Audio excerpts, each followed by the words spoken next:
Inside every cell, there's a place where life actually happens. It's called the cytoplasm. Introduction. Cytoplasm is a jelly-like substance found inside the cell, between the cell membrane and the nucleus. It is not just a filler, it's the most active part of the cell. Main explanation. Cytoplasm has three main components. Cytosol, the fluid part, mostly water with dissolved enzymes and nutrients.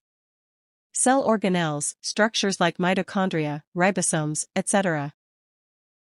Inclusions, stored materials like fats and glycogen. Functions of cytoplasm. Site of most chemical, metabolic, reactions. Supports and suspends organelles. Helps in transport of materials within the cell. Maintains the shape of the cell. If the nucleus is the brain, the cytoplasm is the working body of the cell. Most metabolic activities of the cell occur in the cytoplasm. Without cytoplasm, a cell would simply be an empty structure, no activity, no life.